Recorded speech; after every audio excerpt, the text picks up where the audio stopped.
El sábado pasado, sí, el sábado previo a las elecciones de Argentina, sí. El sábado a la noche, precisamente, me fui al teatro. Creo que hice bien. Y me fui a ver una hermosísima obra de teatro. Y voy a mirar para no equivocarme con el título. Siempre soy de los que al final le cambio una palabra y digo cualquier cosa. Lo que el río hace. Qué maravillosa obra de teatro. No tengo comisión, así que me siento legítimo para recomendar encarecidamente que quien pueda y quiera se escape a ver esa fantástica obra de teatro. Me fui del teatro con esta sensación bellísima de cuando te cuentan una historia bien contada, con muchas historias en minúscula adentro de la historia en mayúscula. El tema era quizás algo recurrente, pero a veces no es necesario tener ingenio en elegir el tema, sino en tener capacidad de cómo contar el tema. Era una chica, no sé, tendría 45, 50 años no más, que volvía a su pueblito, estaba viviendo en la capital, en este caso en Buenos Aires, y se volvía a su pueblito porque tenía que hacer trámites relacionados con la herencia de su papá, que se había quedado en su pueblito donde ella también había nacido. El pueblito era un pueblito imaginado, inventado, de Corrientes, y era hermoso la difícil relación que tenemos con el lugar de origen. Y era hermoso la sensación, que no sé si os pasa, pero no solo con el lugar de origen, sino con la vida misma, de que hay cosas que pasan que no terminamos de disfrutarla y que cuando ocurren 2 años, 3 años, 4 años o incluso una semana, anhelas que vuelva a ocurrir esa cosa que en ese momento no terminabas de disfrutarlo. No sé si me explico. La mujer que volvía a su pueblito, que protestaba por todo lo que le ocurría en su pueblito, no le gustaba nada de lo que había y se vivía en su pueblito, al final empezó a como a agarrarle el gusto a esas cosas que ella no valoraba en su momento y empezó a valorar. Con esto no estoy idealizando eso que ocurre en la infancia o que ocurre en el pasado, de ninguna manera, pero sí era hermoso, hermosa la manera que tenía de tratar esa relación tan difícil, tan compleja, y sobre todo también con algo que me deja pensando siempre, qué distintas son las vidas en las grandes urbes y en los pequeños pueblos. Se miraban como extraterrestres, los unos a los otros y los otros a los unos. Eso sí, había una cosa con la que no estaba en absoluto de acuerdo de la hermosa obra de teatro, y es que decía que la playa era extraña y el río le era cercano. En mi caso es todo lo contrario. Arrancamos, dale play. Iván, pon buena música, levanta esto.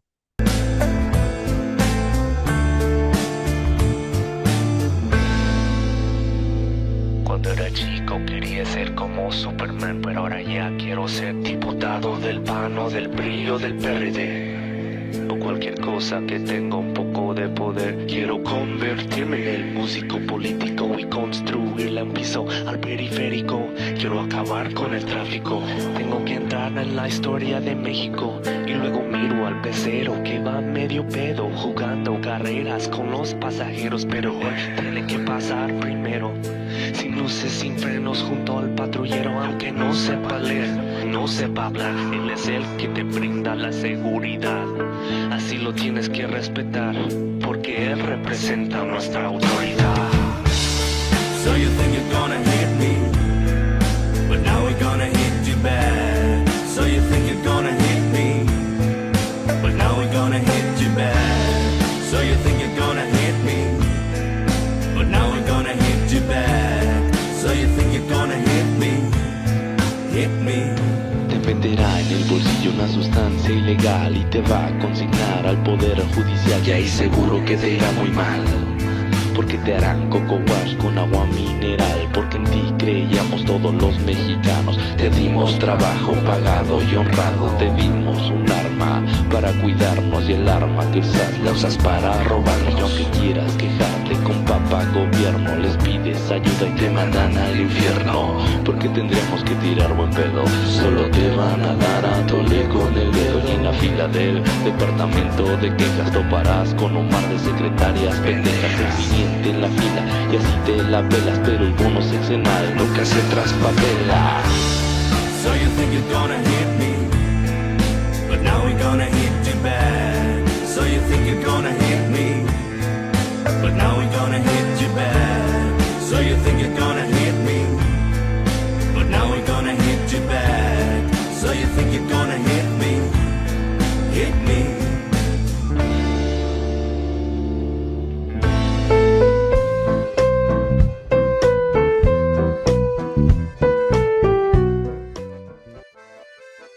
Hola, hola, hola, ay, ay, ay. Qué día, qué programa. Tengo que decir toda la verdad y nada más la verdad. Estoy volando. No es un juego metafórico. No piensen que estoy para metáforas. No estoy agotado de las metáforas. No puedo más con las metáforas. Estoy literalmente volando. Sí, sí, estoy en un avión volando y no estoy conectado desde el avión. Literalmente está pasando esto en este momento. Estoy volando. O sea, ahora mismo lo que nos están escuchando en vivo a la pizarra en AM750, no, ay Dios mío, fíjate que mi cabeza como estoy en Radio 10. Hoy he dicho en AM750, estoy diciendo cualquier cosa. En Radio 10 en la Argentina. Hoy estoy, es un momento difícil, ¿eh? Puedo decir cualquier cosa. Y no he bebido nada, nada. Pero van a entender por qué puedo decir cualquier cosa. Repito, estoy volando. Y la gente que nos está escuchando en vivo en Radio 10 en Argentina, mandamos un beso a la gente de M750, si los queremos igual, y estamos muy agradecidos a todas y todos. A la gente de Radio Pichincha en el Ecuador, en Patria Nueva en Bolivia, en Altavoz Radio, en Sin Antena en Paraguay, en Radio Sonora en México y en Canal Red, creo que he dicho todo después de más o menos 20 equivocaciones seguidas. Los que no están escuchando en vivo, nosotros esta vez por primera vez después de 5 años y no sé cuántos meses, no estamos haciendo el programa en vivo. Este es un programa que yo no podía decir, tú imagínense que en el día de hoy, después de la derrota electoral en la Argentina, hacen el programa todo el equipo y dicen, Alfredo no está. O sea, así nomás, ¿no? Alfredo está volando. No hubiera sido correcto ni honesto por nuestra parte de ninguna de las maneras.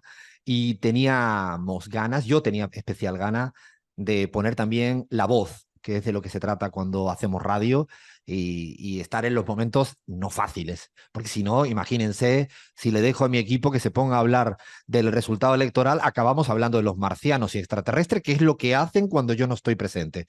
O sea, si ustedes quieren tener programas especiales de marcianos y extraterrestres, la pizarra, cuando Alfredo no está, ahí agarran el micro la Bahía, Chris, Lean, Gaby, Fly, todo el equipazo y se ponen. Así que hoy no. Hoy dije, hoy de marcianos. Es cierto que habría una tentación, viendo el presidente nuevo electo, de hablar de extraterrestres y marcianos. Es cierto que habría esta pulsión, pero me parecía honesto, insisto, correcto hacer el programa. Así que todo lo que haya ocurrido entre el viernes y el sábado no existe para nosotros y para nosotras en el día de hoy. Es decir, si ha habido, por ejemplo, pongamos, ¿no? Que Milei ha vendido 3 provincias, ¿no? Por ejemplo, ¿no? Ha vendido a Jujuy, Salta y Tucumán y se lo ha vendido a unos inversores filipinos, ¿no? Pongamos, ¿no? Eso no existe. No estamos todavía actualizados si esto ocurrió, insisto, en la noche del viernes, ¿no? En una reunión en el Hotel Libertador con Macri. No sabemos si esto puede pasar o no. Lo que sí es cierto es que queríamos hacer el programa sí o sí, y en este momento en el cual la gente nos está escuchando en vivo y directo, pues yo estaré volando. Eso sí, no escapando. Cuidado, que yo ya veo venir. No escapando, no me estoy yendo, no estoy huyendo, todo lo contrario, voy a escaparme solo unos días a ver a mi mamá a España para darle un abracito merecido, y me regreso en días. Así que vamos a tener batalla para hasta cuanto quieran. Así que esto quería aclararlo por ser sincero con toda la gente que nos escucha, y queríamos hacer el programa de una manera quizás diferente en el día de hoy. Dicho lo cual, quiero preguntarle a mi equipo para arrancar con una pregunta casi de por sí o por no. No, esto queda en el olvido, el de por sí o por no. No quieren escuchar nadie del equipo por sí o por no, por favor, Alfredo, no me hagan esto. No más debates presidenciales por sí o por no, por no, por sí. No. Un debate al hilo de la editorial. Río, mar, montaña, nieve, asfalto, isla, No sé, así, en una palabra, Bahía Luna. Yo voy con Río y voy a dar una declaración polémica ultra corta. No me gusta la playa, me parece Fuera, absolutamente apaga, mute, aburrida mute, mute, mute, ya está. Era cortita, ¿eh? Mute, muteame. Pero ¿cómo y puede? lo dejo ahí. Ay, Dios mío, qué manera de. Ya me dan ganas de no hacer nada de lo que teníamos planificado y solo entrar en este debate. Crismar Lujano. A ver, no puedo tener una respuesta corta, lo siento. Siempre fui de mar, y creo que lo soy, pero también es por estos días de montaña. Lo que pasa es que en Venezuela, si tú volteas, tienes, o sea, si lo que tienes enfrente es el mar, detrás tienes una montaña, entonces es imposible decidir porque lo tienes las dos cosas, así que mar y montaña me quedo. No, yo de verdad que tengo un equipo que no se moja. O sea, ya por ahora hemos definido. Mar, montaña, un poquito de río, le metemos un poquito de nieve, una mijita de asfalto. Madre mía de mi vida, pero qué manera. De verdad, de verdad. A ver, Flavia Fiorio. No, la mía es cortísima. Playa toda la vida, hasta la de arena negra y mar frío. Playa siempre. Eso, Flavia, me gustó. Team Flavia total. Leandro Álvarez. Voy a reivindicar el asfalto, Alfredo. Yo soy Ay, un por bicho de ciudad. favor. No, vegano y asfalto no puedo. Lean, tenemos que hacer algo en Horacio serio. Rodríguez Larreta ha hablado. Ay, Dios mío, de verdad. Gabriela Montaño. Verde, mucha planta, mucho verde, que no lo dijiste como opción. Es Y verdad. lo que sea de agua, un charco a mí me sirve, un charco, lo que sea, un barro, pero que tenga agua. O sea, tenemos, a ver, recopilando, tenemos barro, tenemos no playa, No, lo principal en mí fue el verde. Alfredo, te lo Estoy en olvidaste un como momento opción. manipulador, estoy en un momento manipulator. Ay, ay, ay. Bueno, ya ven, vayan opinando y vayan contándonos qué eligen de todas las alternativas y seguramente algunas que nos faltará. A ver, Flavia, hoy tenemos un programa especialísimo con especialísimos. ¿Qué hay en el menú? En el menú tenemos primero un salpicadito de la vuelta al mundo. Nos vamos para Chile, Ecuador y Panamá. Así fingimos un poco de demencia, pero después nos vamos a hacer el especialísimo que la audiencia tanto nos ha pedido, te digo en redes, Alfredo. Especial Argentina, análisis elecciones 2023. Y cerramos con una chapita de internacionalismos para distender un poco. Después de tanto especial, cerramos con internacionalismo. Hay tantos internacionalismo que queremos saber que no sé, las cosas más curiosas que hemos encontrado en la investigación de internacionalismo. Sí o sí, especial en letras muy mayúsculas de la Argentina, como merita, y el salpicado de la vuelta al mundo. Menú servido, arrancamos con la pizarra. Vamos con nuestra particular vuelta al mundo, siempre centro de gravedad, nuestra América Latina, aunque le ponemos un ojito a todo lo que ocurre en este mundo mundial. Le seguimos dando un abrazo de solidaridad a la gente en Palestina, le seguimos dando un abrazo de solidaridad a la gente en Palestina. No nos vamos a olvidar de ninguna de las maneras y ojalá esta tregua transitoria de la que se está hablando sea una tregua duradera. Pero también esta semana ha sido un día importante. Habemos presidente ya no electo, ahora presidente en ejercicio, y hablamos de, tomó posesión el señor Noboa. ¿Se acuerdan que había habido elecciones en el Ecuador? ¿Se acuerdan que la semana pasada con Sofía nos contaba cómo se configuraba la Asamblea Legislativa en el Ecuador, que asumía la presidencia del Partido Social Cristiano, a la vicepresidencia de la Revolución Ciudadana? Decíamos que era una asamblea muy fragmentada, muy partida a muchos pedazos, que iba a ser una dificultad precisamente que tiene el presidente ya que asume después de un nefasto ejercicio del señor Lasso, que interrumpió su mandato por sus errores y se aplicó la denominada muerte cruzada, ¿no?, que disuelve ejecutivo y legislativo en el Ecuador. Recordamos que es mandato cortísimo el que inicia en Noboa, que es un mandato que terminará en el 25. Hay elecciones presidenciales en el Ecuador antes que las elecciones presidenciales en Bolivia. En febrero estaría previsto que fueran las del Ecuador, si no pasa nada raro, y si no pasa nada raro también en Bolivia, que ojalá que no. ¿Cómo atisbas, Gaby, lo que se viene hacia adelante como retos y con una configuración débil en la Asamblea, inclusive con poco poder territorial? Hay que recordar que las prefecturas importantes y municipios importantes están en manos de la Revolución Ciudadana Ciudadana en el Ecuador, hablo de Paola Pavón en Pichincha o Leonardo Orlando en Manabí o el alcalde Pavel Muñoz. ¿Cómo ves este ciclo que se viene en el Ecuador en estos próximos meses? Bueno, seguramente, Alfredo, uno de los retos será darle un poquito de tranquilidad a la gente.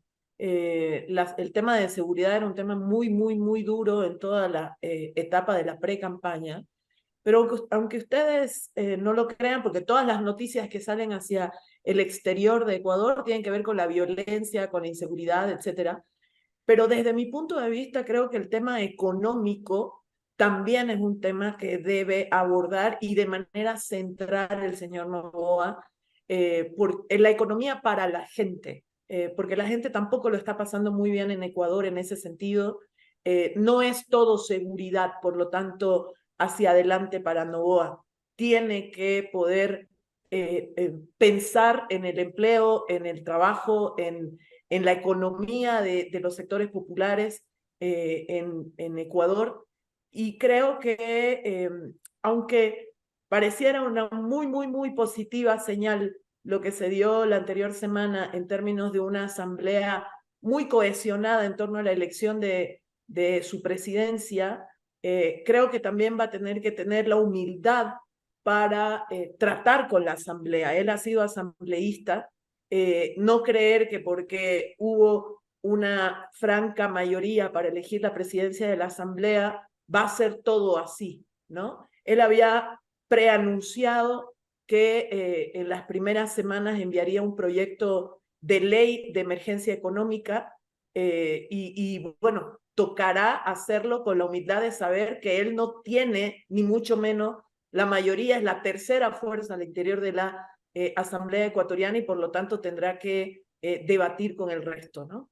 No le queda otra, no le queda otra. Si respeta la democracia y respeta las instituciones, sabe que tiene el Ejecutivo, que ganó en balotaje, pero que tiene una débil apoyo en primera vuelta, que es su verdadero apoyo, siempre los balotajes, y un día le vamos a dedicar mucho tiempo en la pizarra a caracterizar los porqué de la segunda vuelta, de dónde surgió en el mundo, en qué contexto y qué sentido la democracia liberal tiene, que creo que hay que hacer una reflexión también al respecto. Bueno, eso tiene que ser consciente y como bien decía Gaby, pues no le queda otra que acordar. Veremos a ver cómo se dan y ojalá aprenda de todos los errores de Lasso y ojalá se ocupe de las preocupaciones, valga la redundancia, de la ciudadanía ecuatoriana. Vamos a seguir de cerquita lo que viene pasando, como no podía ser de otra manera, con el Ecuador. Pega un brinco, un país que teníamos un poco ahí, lo metíamos de vez en cuando, lo hemos metido en nuestros cajones, lo sacábamos o intentábamos sacarlo, pero nunca del todo salía. Es un país más chiquito, que no le damos tanta relevancia a nosotros en la pizarra y hacemos nuestro mea culpa. Hablamos de Panamá. Y Lean, ¿qué podríamos un poco como para dar algunas pinceladas de por dónde viene la coyuntura político-electoral en el país panameño? Dos puntos primero, Alfredo, para analizar. Primero, que las elecciones presidenciales en Panamá, las próximas se van a disputar el 5 de mayo de 2024, es decir, el año que viene. Se disputa solo una vuelta electoral, es decir, que a diferencia de otros países, el que más votos tiene gana. No está permitida en este país la reelección inmediata. Son las séptimas elecciones tras la invasión estadounidense que puso fin en su momento a la dictadura de Noriega en 1989. Y un dato a tener en cuenta, que hasta la fecha ningún candidato oficialista ganó las elecciones presidenciales, lo que puede hablar de esto, de un gran descontento generalizado con los gobiernos que se vienen sucediendo. 10 candidatos están inscritos para buscar la presidencia. El favorito es el expresidente Ricardo Martinelli, un populista de derecha, que te cuento, Alfredo, que en octubre un tribunal panameño le confirmó una condena de 10 años en su contra por un caso de blanqueo de capitales. Así que Martinelli está denunciando una persecución por parte del Poder Judicial, pese a ser el favorito en las encuestas. Y todo esto se produce en un contexto de protestas generalizadas contra el gobierno actual de Cortizo por un contrato muy polémico, un contrato con la empresa, entre el gobierno y la empresa minera de Panamá, una subsidiaria de la canadiense First Quantum Minerals, Este escándalo surge a partir de que este nuevo contrato fue aprobado en el Congreso en un trámite express el 20 de octubre. Esa misma noche, Alfredo, mirá, para que veas lo express que fue, le dio sanción a la iniciativa. Es decir, se tramitó en el Congreso y la misma noche se sancionó. La ley extiende por 20 años los permisos de operación sobre la mina para Minera Panamá y también le suma la posibilidad de una prórroga de 20 años. Esto desató un ciclo de protestas encabezados por sindicatos, por estudiantes, por pueblos originarios, porque ya de por sí también Panamá tiene la mayor minería a cielo abierto de Centroamérica, y esto extendería la concesión por 40 años a una minería de cielo abierto que puede llegar a producir consecuencias irreversibles a nivel ambiental, Alfredo. Así que se sigue el Problemas, ciclo de protestas. problemas conocidos, ¿no? Y los pueblos siguen protestando por ese tipo de cuestiones que al final, primero, tienen poco de que se quede la riqueza en casa y después tienen, donde sí, lo que sí se quedan son todos los problemas medioambientales y todos los problemas sociales que se originan en torno a este tipo de explotaciones. Vamos a estar atentos. Incluso vuelve Martín Torrijos, el hijo, a ser también un precandidato presidencial y veremos a ver qué ocurre en esta cita electoral con esta coyuntura política. Y como decías, Lean, vamos a tener casi que hacer un ejercicio a final de año de si alguien encuentra un país donde no haya judicialización de la política. Me buscan uno. Está difícil, ¿eh? Está cada día más complicado. Falta otro país en este salpicado que hacemos, en esta vuelta al mundo acelerada, y es Chile. Le vamos a hacer la semana próxima un especialísimo, pero cada vez estamos más cerquita de una cita electoral que ya no sé si es tan importante como la primera. Yo ya no sabría decir si el texto constitucional que se va a votar ahora es mejor o peor, regular. A ver, Fla, ayúdame. Voy a intentarlo, Alfredo, porque efectivamente el 17 de diciembre, domingo, el pueblo chileno tiene que votar nuevamente si aprueba o rechaza el texto de la nueva constitución que, recordemos, lo redactó un Consejo Constitucional de mayoría de derecha. Es muy distinto este texto de nueva constitución al texto que se había planteado la vez pasada, la opción anterior, en donde ganó el rechazo. Y según los sondeos, parece que nuevamente va a salir rechazo, Alfredo. Ya está el Centro de Estudios Públicos, dice que solo el 8% de la población se va a inclinar por el apruebo, 30% está en contra y el porcentaje restante no lo saben aún, pero tienen más ideología de centro, que parece que este texto, que tiene algunas polémicas, no les terminaría de gustar del todo. Entre algunos de los puntos que podemos destacar como polémicos, y hablaremos bien la semana que viene, tenemos la educación, porque se habla muy poco de la educación laica y gratuita, se habla mucho de la privada, la vivienda, el aborto, porque la nueva constitución dice que la ley protege la vida de quien está por nacer. Recordemos que Chile tiene la ley de aborto por 3 causales. También este texto defiende la objeción de conciencia. La paridad es algo que tampoco termina de cerrarles, porque el texto, acá es una palabrita, en vez de instar a promover la paridad, dice que la va a asegurar. Y bueno, un montón de cosas más que creo que vamos a debatir bien la semana que viene, pero 17 de diciembre, cita electoral, pueblo chileno, apruebo o rechazo a la nueva constitución. Me quedo con dos rápidas reflexiones que has dicho, Fla. Una, me dijo Ernesto Samper hace muchos años que estamos en la época del no, el no a todo. Y otra vez se impone esa lógica del no a todo. Y lo siguiente que dejo en el aire para debatir en otro momento es, dejó de ser un proceso constituyente y parece que es un proceso constituido, que dirían los teóricos del constitucionalismo. Paramos, pero para tomar un poco de energía porque se viene especialísimo de la Argentina, acá en la pizarra. Vamos. Sí, Argentina. Sí, Argentina. Sí, Argentina. Yo sigo volando en un avión literal en este momento, pero no queríamos dejar de hacer este especialísimo Argentina. Especialísimo Argentina después de las elecciones presidenciales del domingo pasado. Creo que huelga de entrar en profundizar en el resultado, porque ya es de todos y todas conocido que ganó Javier Milei por más de 11 puntos al candidato Sergio Massa, resultado que él ya es, en este momento es presidente electo, Javier Milei, su vicepresidenta electa Victoria Villarruel, y asumen el cargo, asumen la presidencia el día 10 de diciembre. Yo quería empezar con algo que habitualmente cuesta mucho, no sé si le pasa a mi equipo y si le pasa a nuestros y nuestras oyentes, que cuesta mucho hacerlo, pero cuando lo haces te quedas muy satisfecho. Y es pedir disculpas. Es una de las cosas que siempre cuesta mucho hacerlo. A un amigo, a una amiga, a una mamá, a un papá, inclusive a un desconocido, a tu pareja. Cuesta bastante, pero porque no sé por qué, o quizás es, no sé, nos cuesta asumir errores, nos cuesta asumir que se falla, que nos equivocamos, pero ese proceso es una cosa paradójica, porque cuando lo sacas y pides disculpas y asumes una cuota de error, de equivocación, eh, al minuto, al instante después, te hace sentir muy bien. Pruébenlo, los que nunca han probado a pedir disculpas. Hace bien. Cuesta, cuesta, pero hace bien. Y yo quería empezar pidiendo disculpas. Pidiendo disculpas porque hablo en primera persona, creo que podría compartir con muchas y muchos del equipo de la pizarra y también con mi equipo de trabajo en CELAG. Esto no la vimos venir. No la vimos venir. De ninguna de las maneras la vimos venir. De ninguna de las maneras. Si me hubieran preguntado días antes, semanas antes, no la vi venir, no sabía. No la vi venir con los análisis y no la vi venir con el olfato y no la vi venir con las sensaciones. No la vi venir. Y creo que es un flaco favor decir ahora que todo el mundo la vio venir.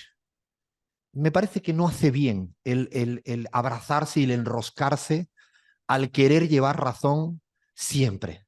Está bueno decir no la vi venir, me equivoqué.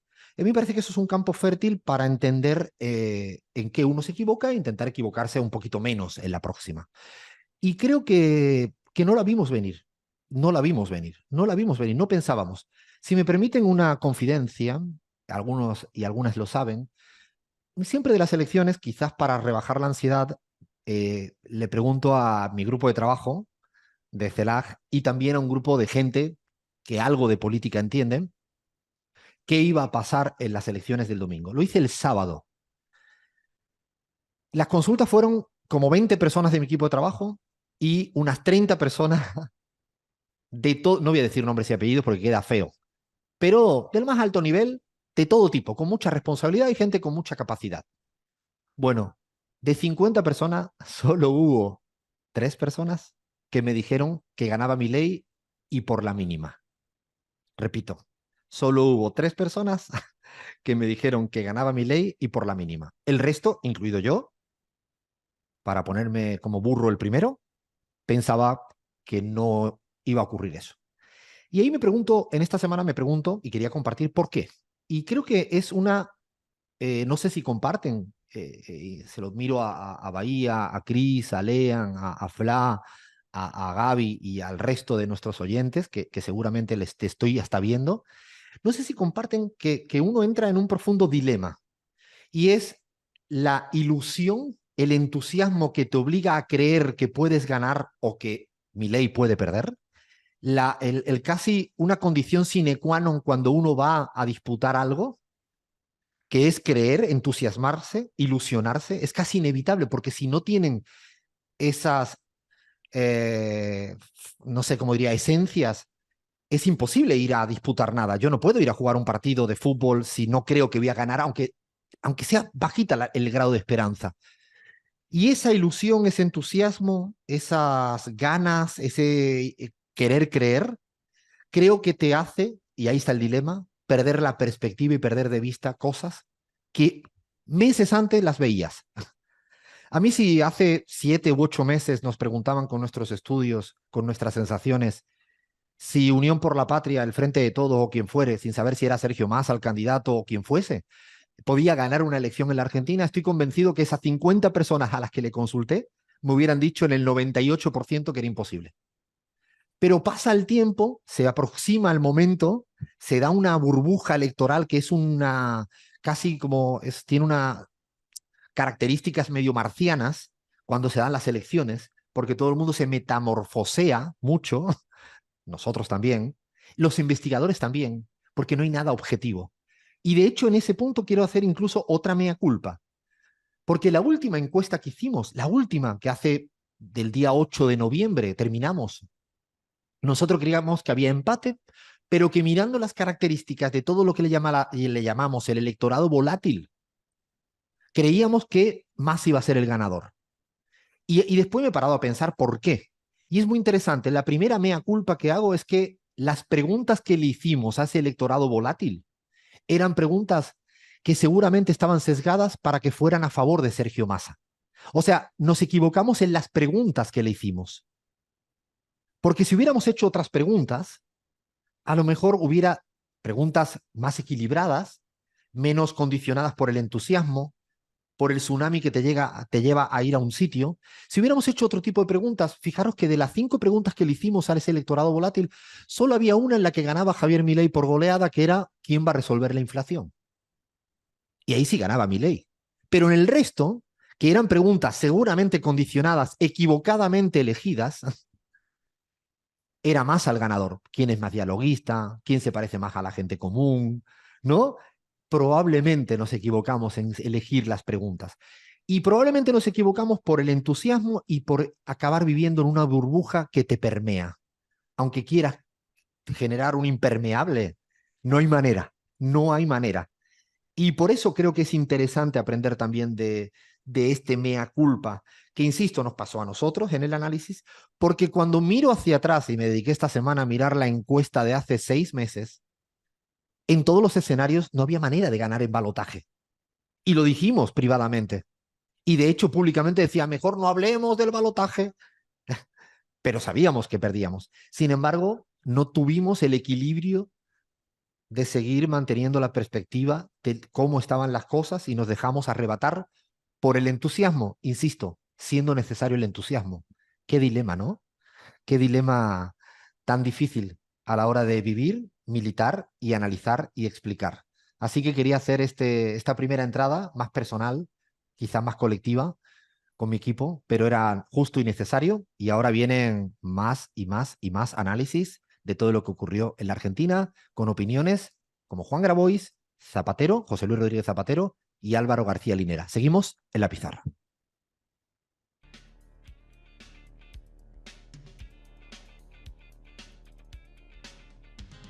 Y seguimos y seguimos en la pizarra. No va a ser todo mea culpa y todo así, el flagelo es parte de, y es parte de analizar. Ahora vamos a entrar a analizar también.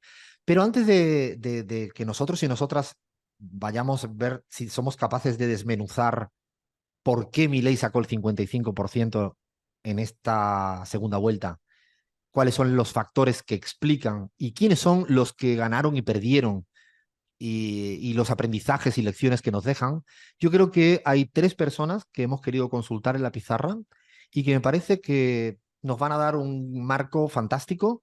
Creo que son 3 personas con 3 puntos de vista muy complementarios. Hablo de el ex candidato presidencial por Unión por la Patria, Juan Grabois, que perdió las primarias contra Sergio Massa, pero obtuvo 1,5 millones de votos. Así que me gustaría que también tomáramos nota de alguien que creo que conoce bien lo que ocurre en algunos sectores en la Argentina. A ver, dale play a Juan Grabois. Hola Alfredo, bueno, desde luego semejante victoria de esta combinación entre un neoliberalismo económico extremo y explícito, una suerte de neofascismo político y una cultura reaccionaria en lo discursivo es un baldazo de agua fría, ¿no? Pero bueno, ¿cómo se explica esto? En primer lugar, hay que mirarnos hacia adentro. Estos 4 años fueron un gobierno muy, muy malo. 120% de inflación, 60% de pobreza infantil, la mitad de los argentinos prácticamente viviendo en la pobreza, incluidos los asalariados registrados. Trabajar 8 horas para que la mitad de tu sueldo vaya al alquiler, la pibada, los jóvenes sin ninguna perspectiva de futuro.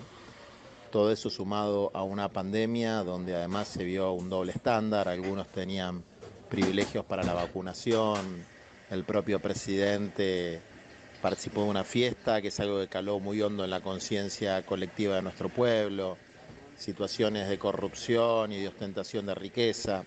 Bueno, todo eso desmoraliza el campo popular y es la frutilla de el postre que nuestra gente no come.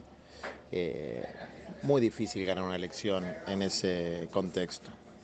Entonces es el primer aspecto, es el fundamental, ¿no?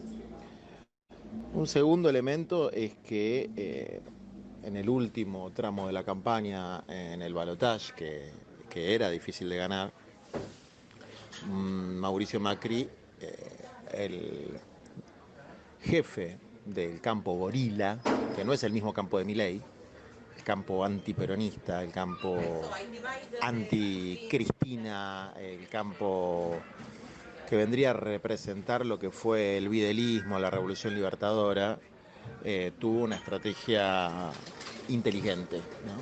Se tiró encima de Milei y logró que ese 25% muy antiperonista de la sociedad se volcara al candidato sin dudarlo, traccionó parte del antiperonismo moderado y logró consolidar al votante de Milei, que no necesariamente es gorila, es un votante indignado, es un votante harto, es un votante que ve a un candidato con planteos novedosos que no se terminan de entender del todo, pero que claramente es un distinto.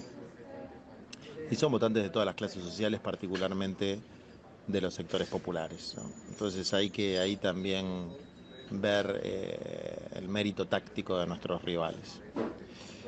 En tercer lugar, la falta de ideas y liderazgos nuevos, concretos, que planteen un horizonte de mejoras materiales para nuestro pueblo, ¿no? No había más que elementos de continuidad, por ahí con algún embellecimiento, por ahí con alguna noción de mejoramiento en la gestión, pero creo que la única idea concreta, nueva, que le aportamos nosotros de Argentina Humana era el programa de los 2 millones de lotes con servicio. Nosotros planteábamos 1 millón, ya 2 millones incluso sonaba un poco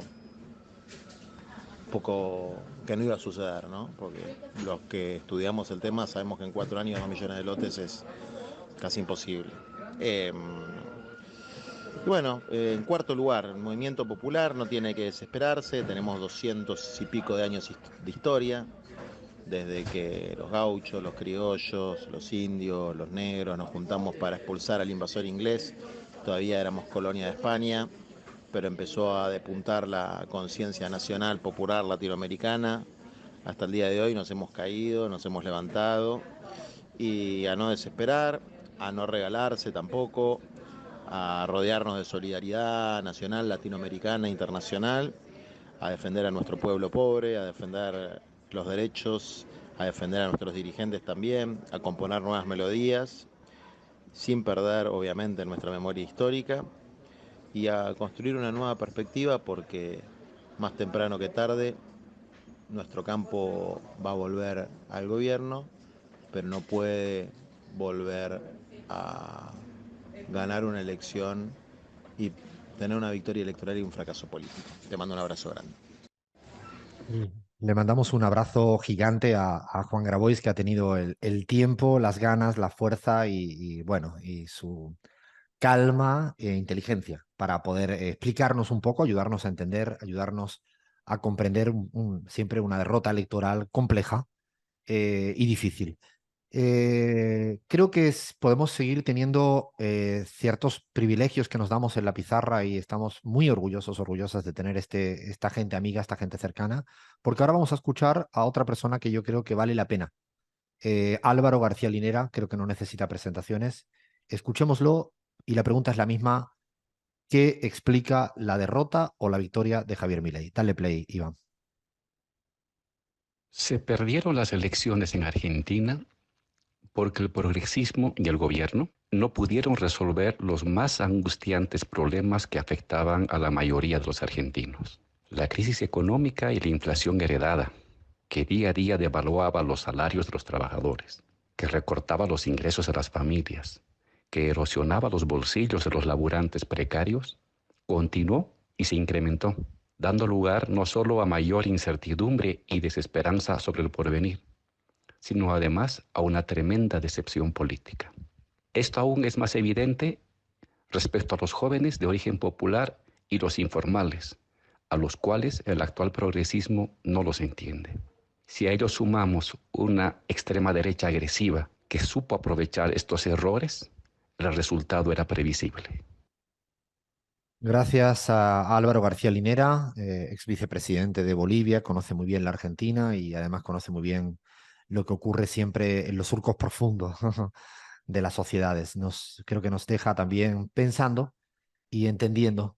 Y creo que en esta secuencia, creo que otra persona que nos permite seguir complejizando y no cayendo en lugares comunes y nada superficial es el expresidente español José Luis Rodríguez Zapatero. Dale play, Iván.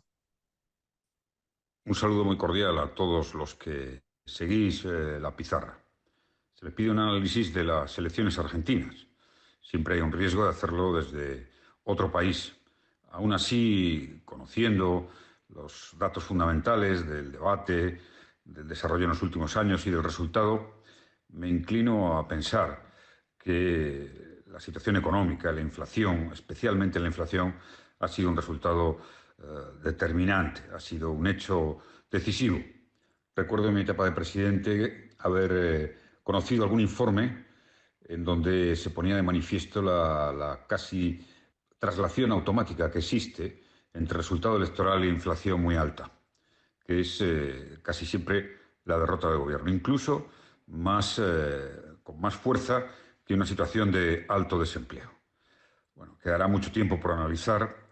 Destaco lo más importante, que la democracia argentina ha dado una lección. Destaco al candidato Massa en su aceptación inmediata del resultado electoral. Eso dice en favor de las instituciones y del sistema argentino, a veces cuestionado. Y a partir de ahora, siempre, cuando hay una derrota, hay que asumir el análisis propio. Lo más importante no es mirar factores externos, sino factores propios. El día siguiente de una derrota electoral empieza el trabajo para una próxima victoria. Ese es mi análisis y, por supuesto, deseo que el pueblo argentino tenga una etapa de prosperidad y que sus instituciones democráticas, en todas sus manifestaciones, respondan como lo han hecho el día electoral. Un abrazo muy fuerte a todos. Gracias al expresidente español, que además conoce mucho de la política latinoamericana y especialmente la argentina. Yo en este repaso de voces que nos ayudan a entender, creo que hay una voz que probablemente es la que, si tiene que explicar en profundidad qué ocurrió, son la gente común, la gente normal, la gente de la calle. Y hicimos una pregunta durante esta semana a nuestra comunidad pizarrera, que cómo explicaban la derrota de Unión por la Patria o la victoria de Milei. Y hubo un aluvión de respuestas, cosa que agradecemos enormemente por tener a la gente tan cerquita. Y Flavia, a ver cómo resumes con algunas casi literalidades y también cómo podríamos un poco englobar las principales explicaciones de nuestra oyentada. Bueno, exactamente, Alfred. Estuvimos ahí haciendo la pregunta y englobamos en 7 grandes grupos que fueron los que se repitieron mayoritariamente, aunque mucha gente repetía más de una de estas consignas, digamos. Así que te voy a nombrar qué dice la audiencia. En primer lugar, mucha gente cree que la derrota tiene un nombre y apellido y se llama Alberto Fernández. En redes sociales nos estuvieron diciendo que, a pesar de contar con el total apoyo y amor, Cristina se equivocó al nombrar a Alberto como presidente, porque nunca fue kirchnerista ni siquiera con Néstor y por no consensuar el plan de gobierno.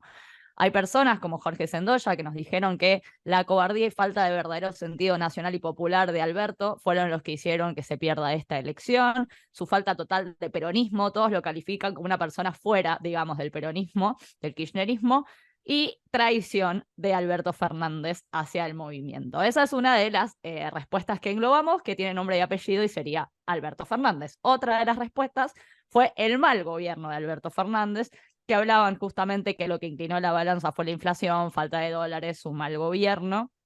Por otro lado, la mala comunicación, creen que no se estaba notificando al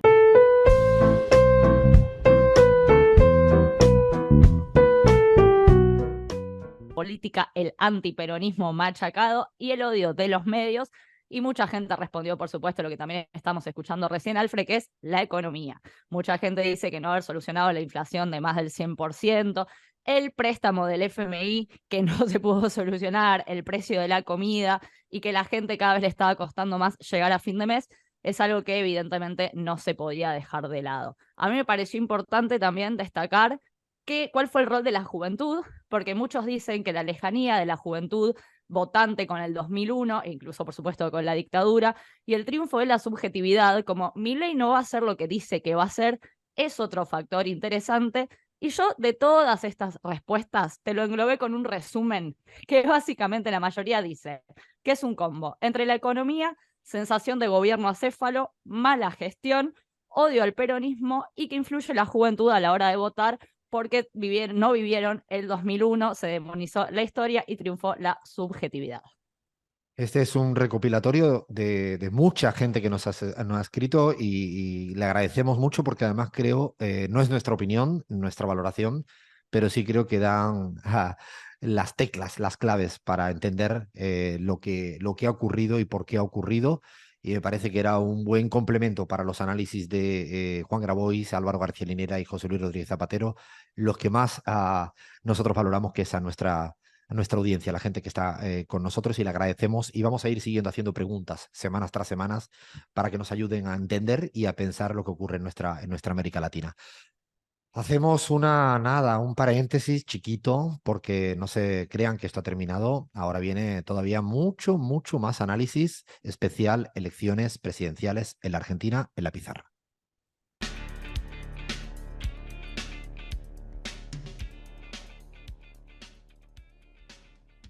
Y nos quedamos en Argentina.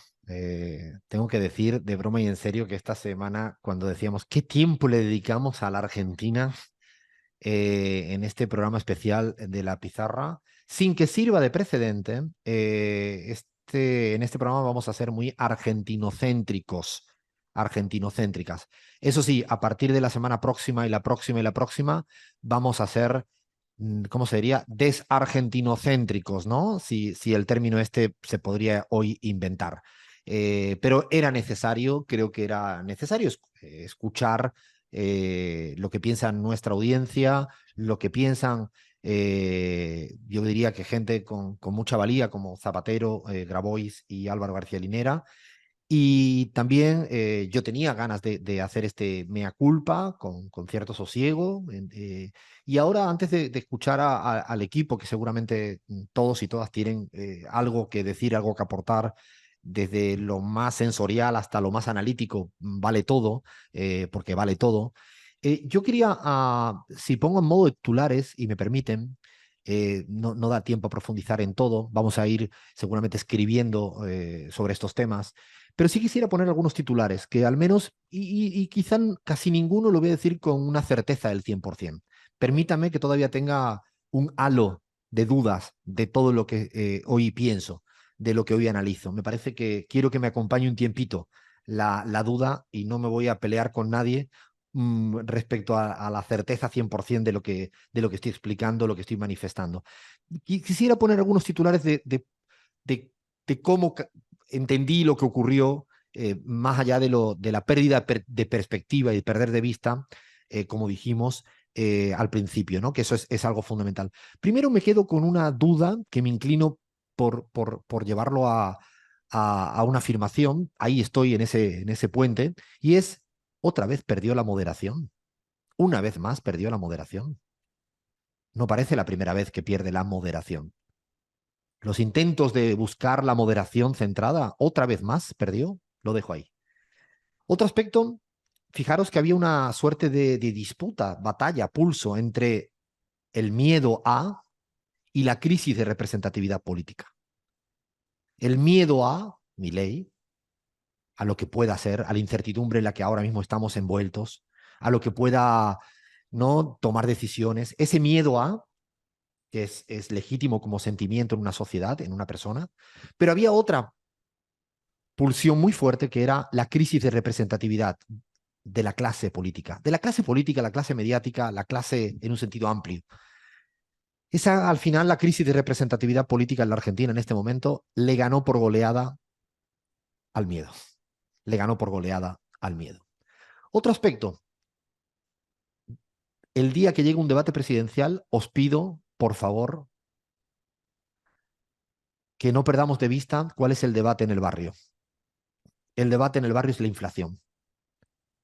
Y algo de lo que apenas se habló en el debate presidencial, porque apenas habló de precios y fue increíblemente analizado y explicado en todas las usinas, inclusive la nuestra, perdimos de vista el debate de lo que ocurre en la esquina del barrio, que son los precios de las cosas que implican dificultad para vivir. Así que el debate presidencial, ahora podemos decir, quién lo ganó fue la inflación. No lo ganó si estuvo más divertido la chicana que le hizo tal a cual, si el pelo lo tenía así, si el por sí o por no. No, lo que ganó fue, repito, los debates la ganó la inflación. Otro más o menos como sentencia, insisto, con dudas siempre, la gestión cotidiana siempre importa más que cualquier eslogan y jingle. Esto lo decían nuestros oyentes, lo ha leído Flavia, ¿no? La gestión del día a día es más importante que el más creativo de los eslóganes publicitarios que nos puede resultar muy divertido para una cierta burbuja que consumimos este tipo de productos audiovisuales. Ganó la gestión cotidiana, insisto, a la hora de explicar mucho más el voto. Añado algo que lo dejo casi con dificultad y a ver si me ayudan un día a pensarlo. El peronismo sigue entrampado en su laberinto. Es cada día más difícil que el peronismo como identidad política explique o nos permita ser un eje ordenador del campo electoral y político. Cada día acaba de convirtiéndose en una identidad tan ambigua, amorfa, tan difícil que no sería una variable tan fácil para explicar lo que ocurre política y electoralmente, y hacia adelante me imagino que tendrá desafíos. Añado algo más. Macri ganó con su second best, que dicen los neoclásicos. Y voy a utilizar una palabra de la economía neoclásica, que es la corriente del pensamiento teórico de Javier Milei. El second best es el segundo mejor. Macri, los poderosos tienen eso, o no se creen que los poderosos juegan con una carta y con dos cartas y con tres cartas y con cuatro cartas. Sí, siempre los poderosos tienen primera carta y segunda carta, y esta vez ganó con su segunda carta. Dicho lo cual, añado, no ganó con la primera carta. Añado, no todo sigue como comienza. Lo quiero dejar votando, porque ahora es el momento de la victoria. Lo que estoy preguntando y dejo en el aire, si habrá mucho más trifulcas y peleas y dificultades para que Macri al final extrañe a no haber ganado con su primera carta y el macrismo. Lo dejo ahí. Serán seguramente problemas que vendrán hacia adelante. Quiero añadir algo de Milei y ahora voy a hilvanar. Pero primero quiero plantear algo como que el kirchnerismo sigue teniendo fuerza en el legislativo, sobre todo en el Senado, en la provincia de Buenos Aires, que lo va a gobernar Axel Kicillof, y además en muchos todavía municipios. Dicho de otro modo, nunca entierren antes de tiempo ninguna identidad política. Sugerencia de los pizarreros y pizarreras. Nunca, jamás. De hecho, los que enterraron a Macri antes de tiempo lo tienen hasta en la sopa ahora. No precipitaría enterrar identidades políticas tan rápidamente por una derrota electoral importante. Lo último que me parece importante decir al respecto es, yo sigo pensando que no hay fin de ciclo. Lo que hay es una disputa que continúa. Y esto lo digo hacia adelante y ahora quiero entrar en el análisis hacia adelante. No se termina todo con una cita electoral y no... de hecho, podemos rememorar el 2019. Se ganó electoralmente, pero visto lo visto, se perdió políticamente. ¿O no? Se ganó electoralmente en el 19. Visto lo visto, 4 años después, hay una derrota política y cultural en estos 4 años. Con lo cual, me parece que toda victoria electoral no puede trasladarse a una derrota política. Ahora sí, pero insisto, hacia adelante van a pasar cosas. Seguro van a pasar cosas. Y lo último es Javier Milei. Yo creo que Javier Milei, y en esto lo quiero decir de una manera probablemente a contracorriente, Javier Milei no tiene el apoyo del 55% de la sociedad. Javier Milei tiene un apoyo que lo demostró en las PASO y en la primera vuelta, en torno al 30% de la sociedad argentina, que es mucho, que es mucho.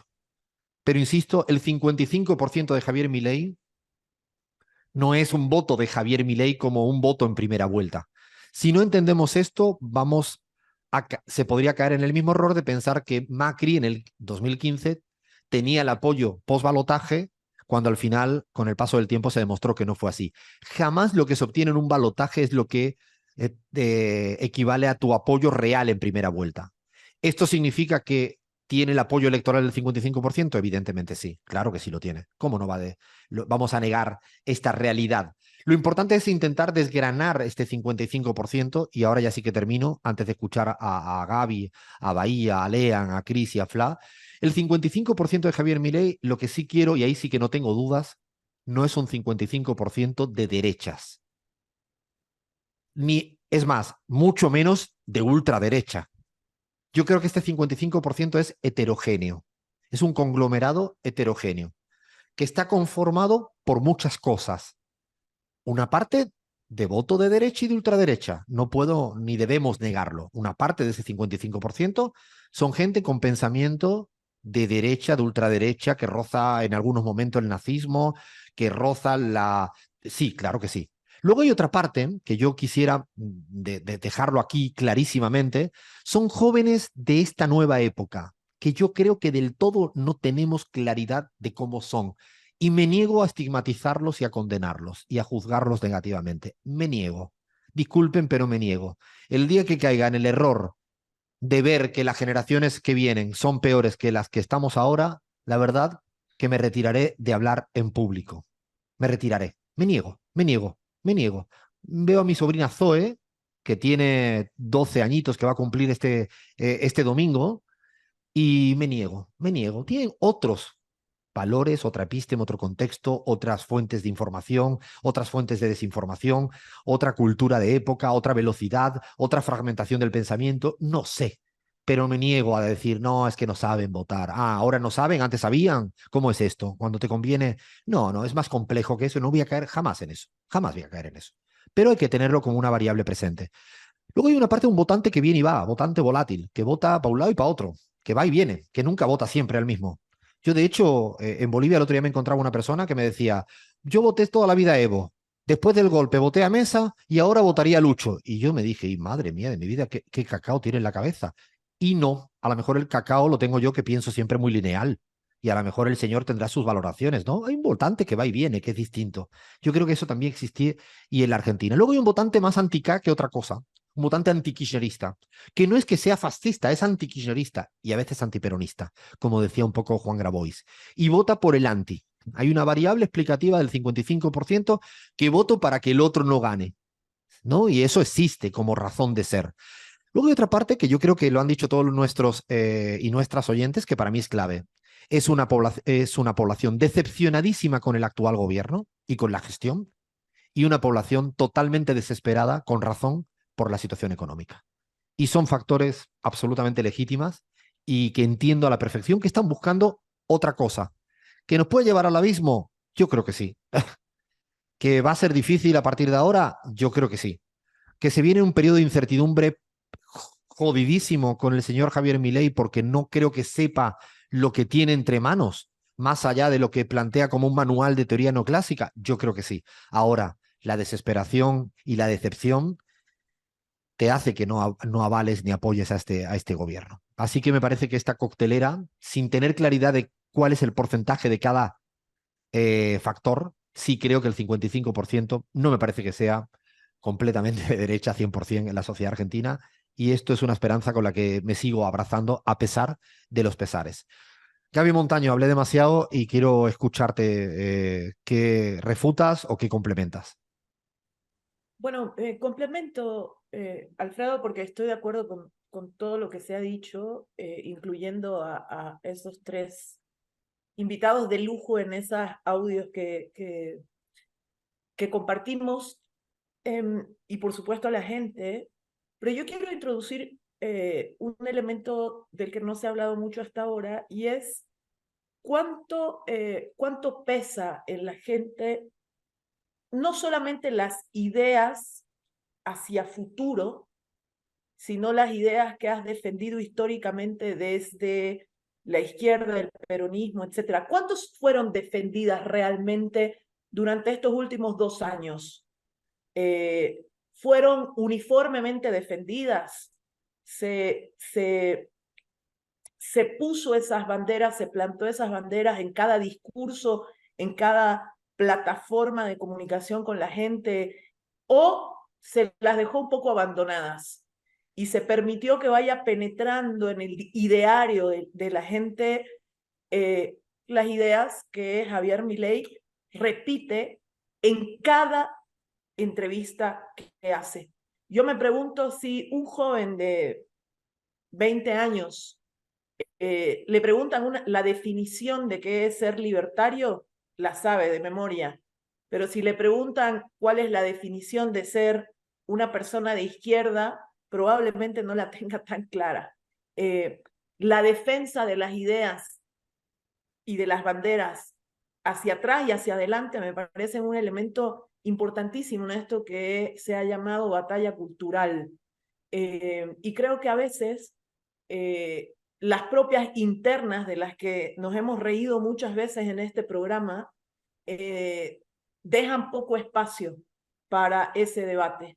Y creo que eso también pasó en Argentina y es una lección muy importante no solo para Argentina, sino para el resto de la región.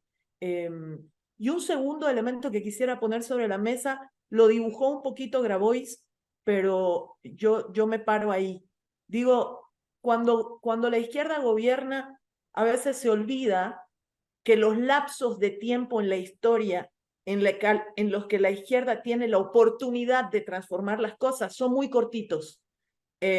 No podemos creernos que llegamos para quedarnos y para siempre. Muchas veces tenemos que tener la claridad de que tenemos una oportunidad muy cortita y que por ahí, si no lo hacemos bien, vuelve la derecha o viene una ultraderecha. Leam.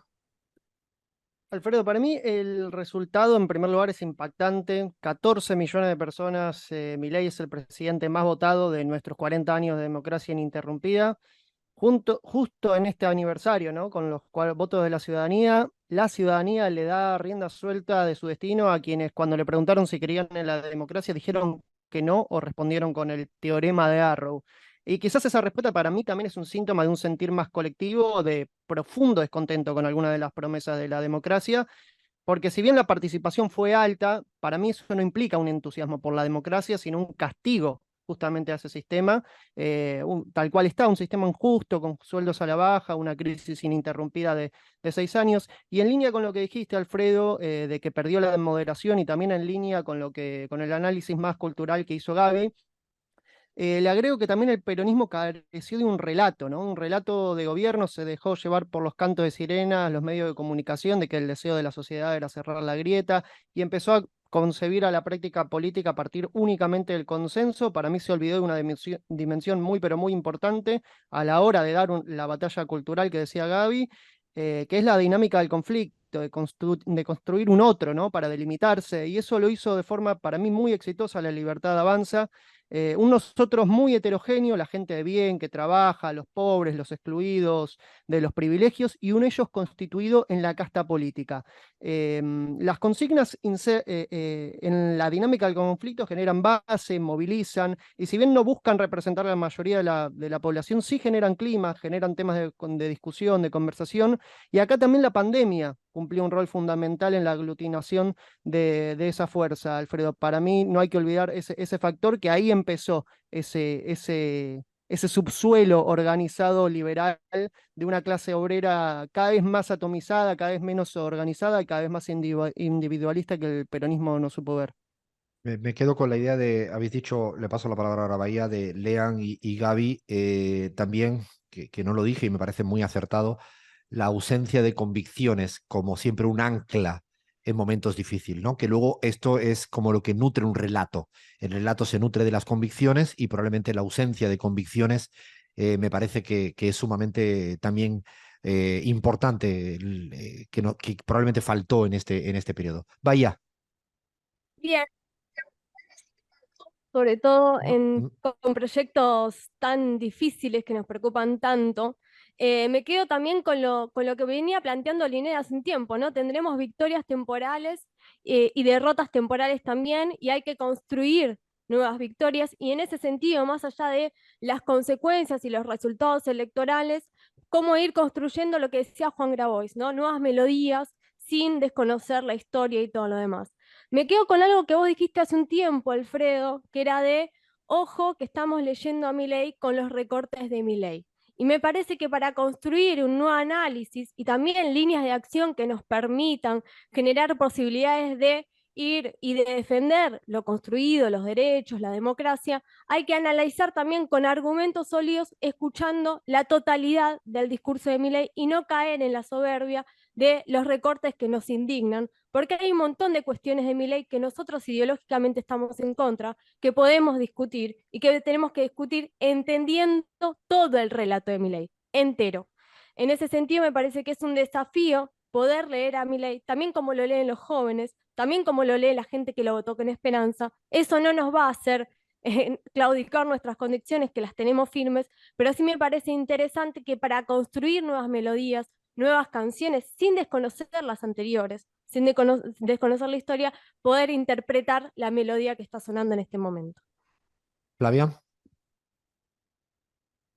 Bueno, para sumar al análisis un poquito de lo que decías, Alfred, de pensar también que hay una disputa que continúa, que no hay fin de ciclo. Si bien es cierto que la diferencia fue amplia, Milei ganó con muchos votos prestados. Recordemos cuando ganó Néstor hace muchos años atrás, con los pocos votos que ganó después de que su contrincante se bajara de la elección, y vinieron 12 años de kirchnerismo por delante y muchas políticas que fueron hacia cierto lado. Entonces, tampoco creo que la victoria de Milei quiera decir que puede hacer absolutamente todo. O sea, es cierto que no tiene un Senado o un Congreso en donde tenga mayoría.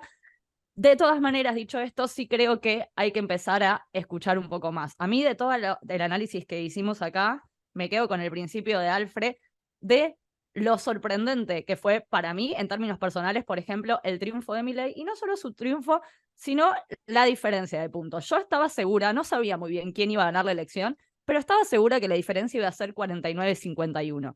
Y cuando efectivamente la diferencia no fue 49-51, el primer análisis es: ¿qué no estoy viendo? ¿Qué no estamos viendo? ¿Y por qué estamos tan cegados para creer que esa va a ser la diferencia? Que creo que no lo creía solo yo, sino muchísima gente. ¿Qué análisis nos está faltando? ¿Y qué es lo que estamos subestimando?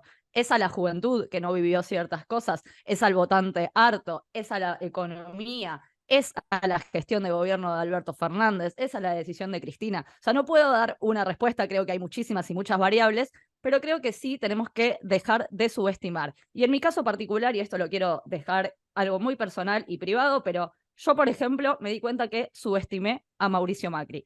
Yo subestimé mucho a Mauricio Macri diciendo, no, si él se aliaba con Larreta era el próximo presidente del país, le salió muy mal, Milei nunca va a ser el próximo presidente, esta alianza está mal hecha. Y efectivamente el presidente es Milei y Macri más o menos está detrás. Así que para mí hay que dejar de subestimar. Aprendizaje. Cris, ponle una voz no argentina a esto, a ver si eres capaz de poner cordura desde México, hija mía. Ay, Alfredo, yo creo que a estas alturas y para todos los que seguimos Latinoamérica y nos sentimos latinoamericanos, lo que ha pasado en Argentina nos ha dejado muchas más preguntas que respuestas. Yo hay varias cosas y es que, bueno, como decía Facundo Cabral, vamos a poder, bueno, podemos hablar de metafísica porque tenemos la panza llena. Y yo creo que no hay una sola forma de leer esto porque no hay una sola explicación y van a correr tintas, chorros de tinta y nos vamos a comer el cerebro tratando de entender por qué la gente votó lo que votó y en otras latitudes se replicará. Y cada quien va a llegar a la conclusión que más le convenza.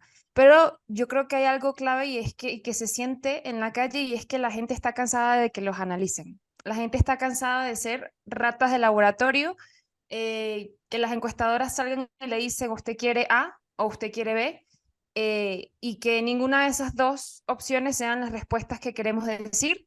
Creo que la gente de a pie quiere techo, seguridad y trabajo, y en Latinoamérica, lo que tú mencionabas, quiere que la inflación le deje planificar el mañana, porque con incertidumbre, pues está muy complicado, ¿no?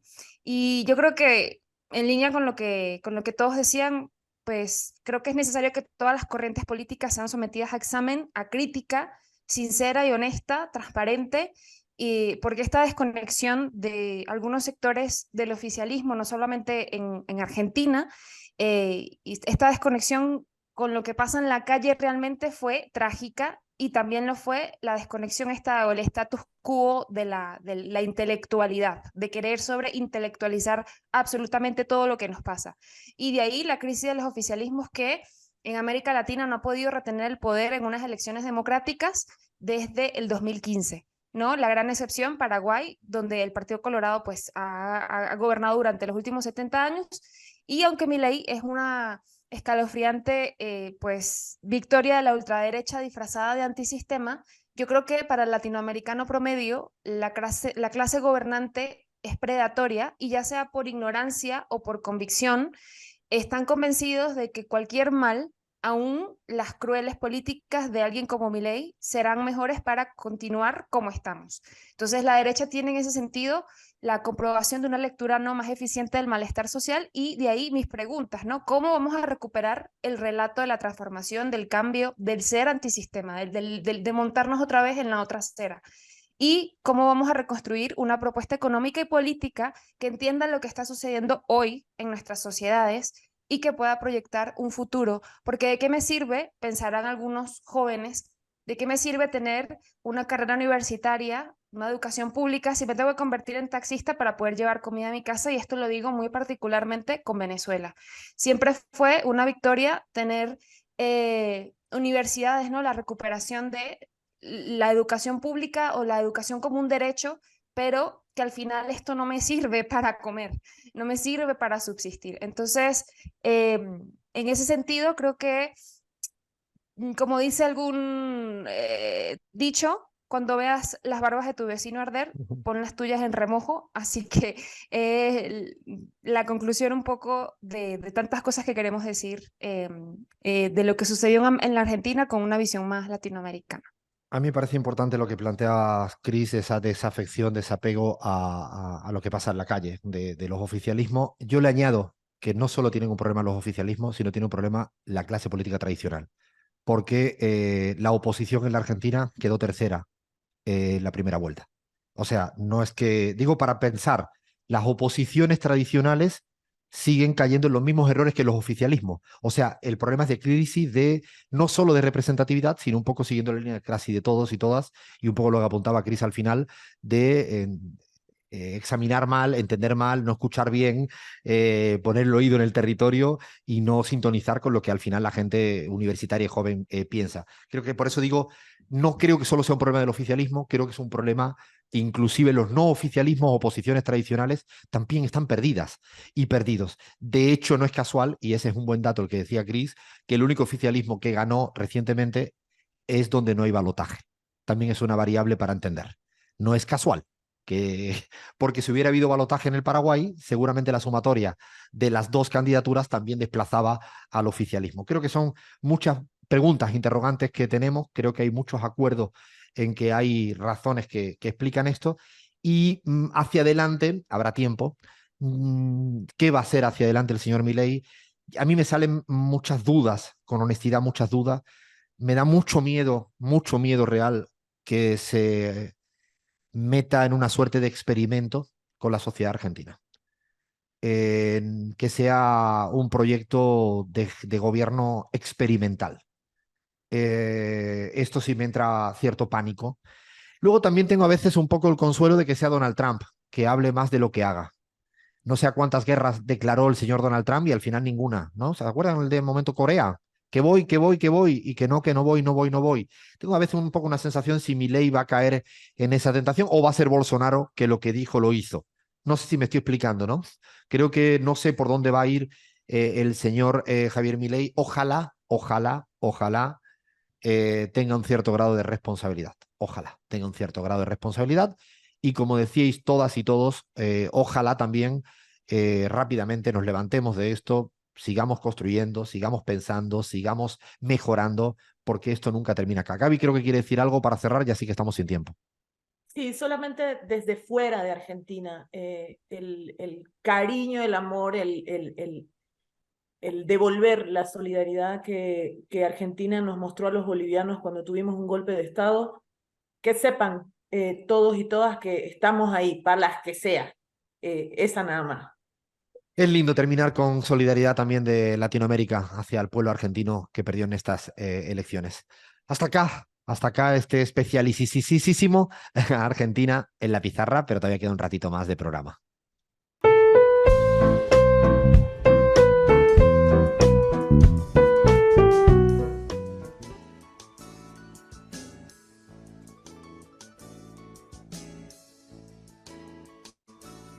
Cada loco con su tema, que contra gustos no hay disputas.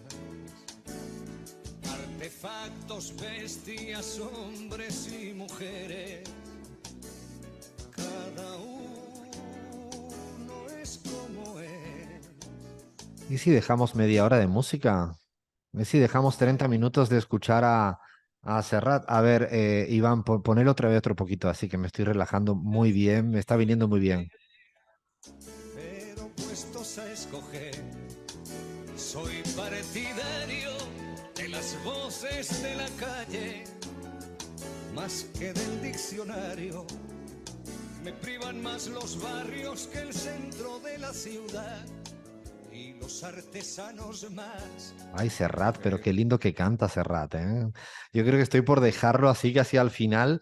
Después de esta sobredosis de Argentina, este momento así, Serrat, que llega en la pizarra con esta yapita que vamos a tener siempre esta yapa. O sea, nuestro programa de pizza de lo que queda de año 2023 y lo que se viene para el año 2024 va a terminar siempre con una yapa. A ver, Gaby, ayuda a traducirle a toda la gente en la Argentina, en el Ecuador, que creo que se dice igual, en México, no sé, yapa. ¿Cómo le explicamos que hacemos una yapita final de esta última media hora de radio? Bueno, creo que es una de las palabras más cariñosas que uno se puede encontrar en cualquier mercado o en cualquier venta de muchos países de Latinoamérica, y es cuando compras algo, sobre todo alimentos, ¿no?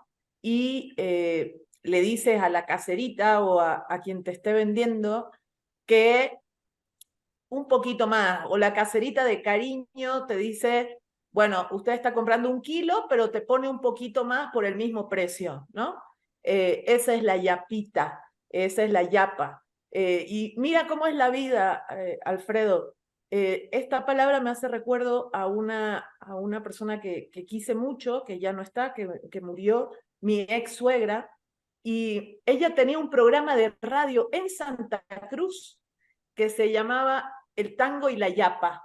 Y la yapa, claro, era otro tipo de música, porque todo el programa ponía tangos, milongas, etcétera. Ella, argentina, y su yapa era de rock, de cualquier otra cosa. Bueno, esta es nuestra yapa aquí en la pizarra. Esta es nuestra yapa, yo también tengo, a mí yapa, la palabra yapa es que rápidamente me extrapola al año 2006, cuando yo vivía en Sucre, iba a la misma caserita de siempre en el mercado a tomarme mi jugo, y el momento más divertido era el momento de pedirle una yapa. Yo como extranjero, medio españolete, así torpe, ¿no? Era el momento como ensayaba mis primeras palabras bolivianas, Gaby, le decía yapa con medio así timidote, y la señora ya al final, claro, ya la yapa se convirtió en nuestro cordón umbilical. Muy hermosa, me parece una palabra muy, muy bella porque es como el aumento, ¿no? El plus, el añadido, y me parece lindo que en la pizarra vamos a tener siempre este ratito de yapa, este ratito de que terminamos el análisis internacional y le ponemos una yapita. Yo lo que quiero decir es que ¿quién le puso yapa si es ñapa?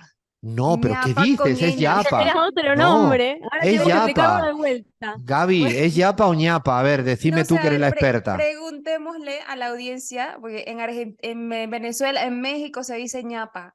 Tengo dos En países Bolivia, diferentes. ¿cómo es, Gaby? ¿En Bolivia cómo No, es? En Bolivia es yapa, Menos que en mal. Argentina se pronunciaría chapa. No, no, no. En Esta Argentina gente. es chapa y No, voy a mira, poner entre esa pregunta. chapa, ñapa y yapa, diga lo que quiera. Apa, termina en apa, le pueden poner lo que quiera. O sea, chapa, ñapa, yapa, o sea, pónganle, pero ese es nuestro ratito. Mira, que cada uno lo diga como quiera, que vamos a. Me parece fantástico que cada uno lo diga como quiera. Así que este ratito de yapa, ñapa, chapa, ahora me va a salir un quilombo esto, ahora me va a salir cualquier cosa. Incluso el origen etimológico, ¿de dónde vendrá la palabra yapa? Busquémoslo en un momento, tendremos que dar alguna explicación al respecto. A ver, hoy tenemos una yapa, una yapita muy especial, que también veníamos trabajando hacía un tiempito, que son ¿cuántos internacionalismos existen en el mundo, no? O sea, pues, sí, la internacional, casi ahora le voy a pedir a Iván que me busque la internacional, sí, imagínense si yo ahora le pido que me busque la internacional ahora acá, en este momento. Mira, mira, quien nos está viendo, ¿por dónde nos pueden ver? Fla, que no le hemos dicho nada hoy, ¿por dónde nos pueden seguir viendo? Porque si pueden ver la cara de desesperación de Leandro cuando yo he dicho que pongan la internacional, es que, claro, asfalto vegano y lo que me hace falta ahora. A ver, Fla. Para ver nuestras caritas estamos por twitch.tv/Alfred Serra Mansi para opinar si es yapa y por qué es yapa, por sí o por no. Twitter @La Pizarra, ok, Instagram y Facebook Radio La Pizarra. Ay, madre mía de mi vida. Bueno, por ahí nos pueden ver. Internacionalismos. Así en una picadita rapidita me tienen que ayudar. Lean y Bahía los principales internacionalismos que han encontrado, curiosos, importantes, serios, y vaya pensando en mi equipo, ¿qué internacionalismo inventarían? O sea, ¿cuál nos falta? ¿Cuál nos queda? Yo la tengo clarísima, pero bueno, Lean, arrancas tú.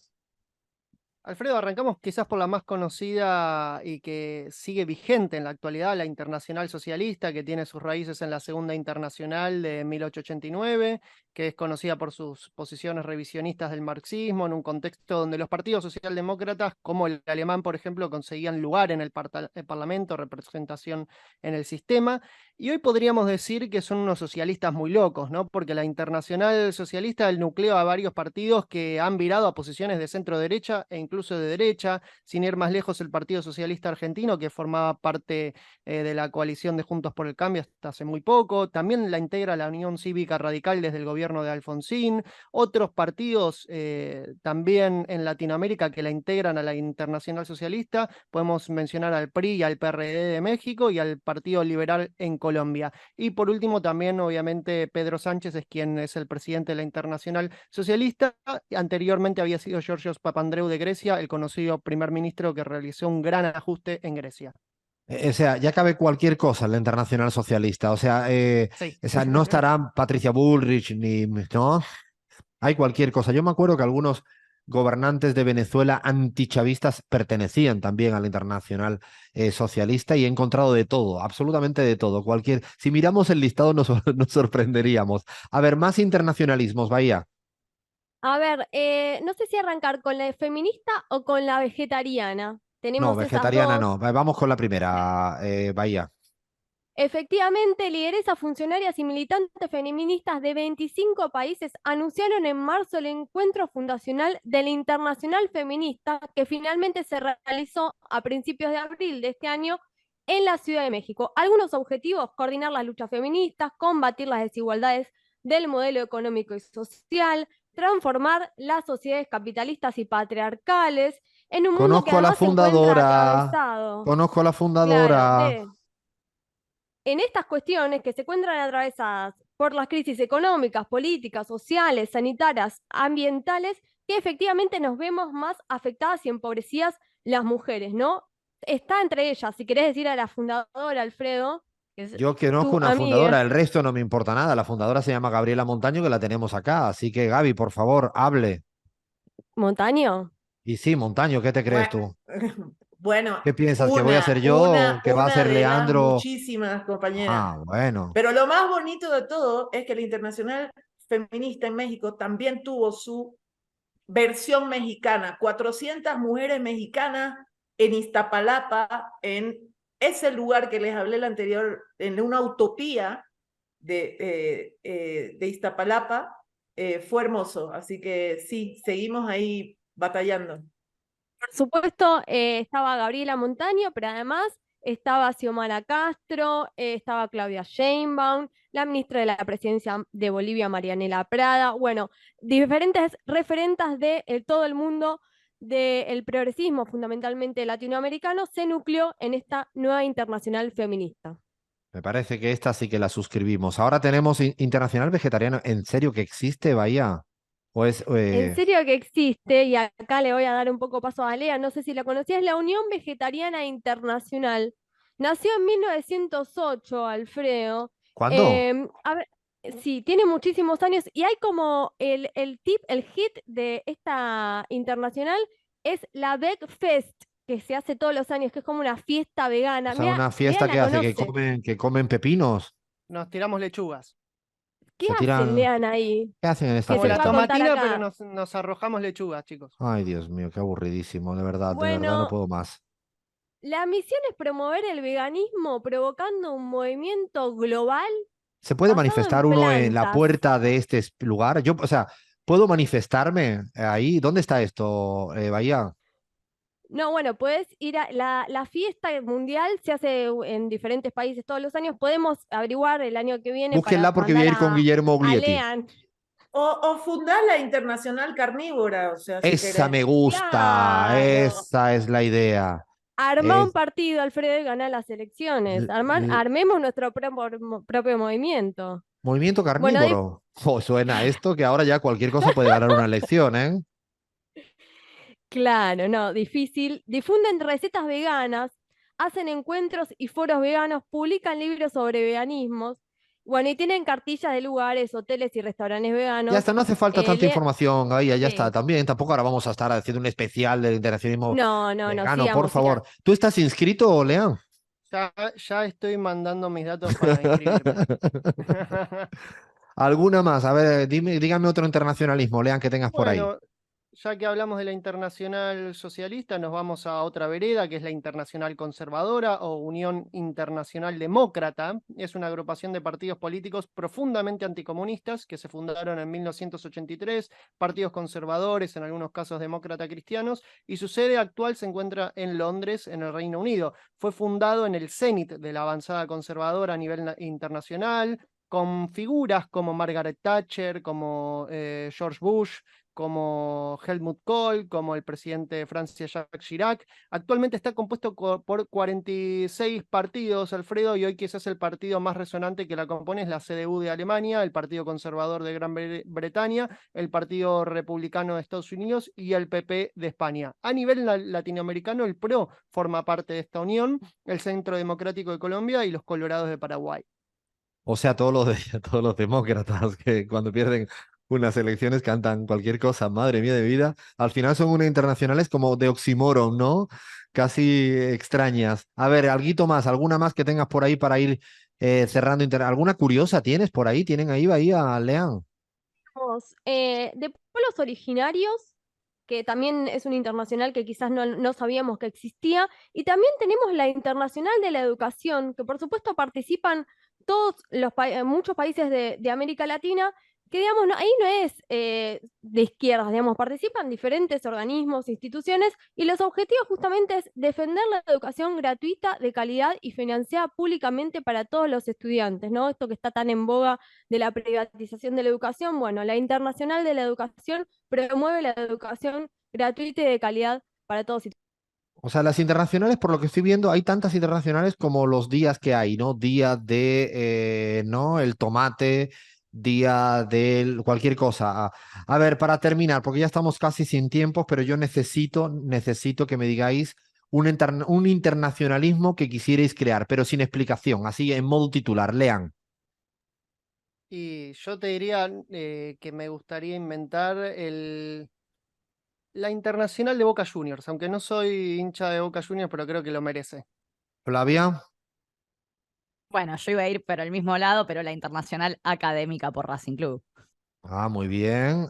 Bahía. La Internacional de la Lectura, sería lindo. A ver, Cris.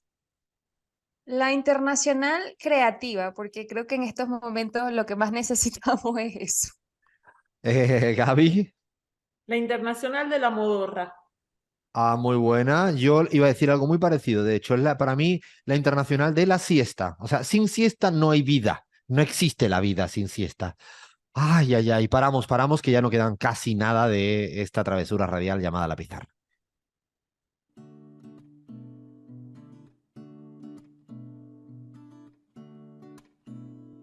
Y nos vamos, estamos realmente sin tiempo. Antes le queremos dar las gracias a toda la gente que hace posible este programa de radio.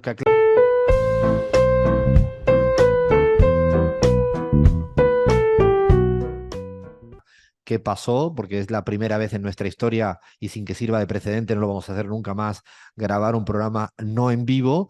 Entonces, queríamos hacerlo para hablar de Argentina. Lean, aquí le damos las gracias de que lo imposible sea posible. Así es, Alfredo, le damos las gracias a Fernando Saninelli en la edición de sonido, a Iván Soler en la producción audiovisual, que hoy también estuvo socorriendo a Fer Saninelli, a Sebastián Merani en la operación técnica de Radio 10, a Carlos Minango en la operación de Radio Pichincha, a Cristina Chiesa y Santiago Aragón en la producción de Radio 10, a Nacho Ferreira en el streaming de Radio 10 y ya llega Pablo Ladada. Quédense escuchando radio porque es lo más lindo que hay. Inclusive cuando se pierde una elección también hay que escuchar radio, cuando se gana también. Eso sí, necesito una palabra de cierre en la pizarra. Una palabra, Bahía Luna. Seguir. Seguir. Crismar Lujano, una palabra. Convencer. Gaby Montaño. Abrazo para Argentina. Flavia. Escuchar. Leandro. Optimismo del gol. Y yo me quedo con aprender. También aprender con H intercalada, que también es lindo. Paramos. Eso sí, una amenaza siempre presente. Somos La Pizarra y hemos venido para quedarnos.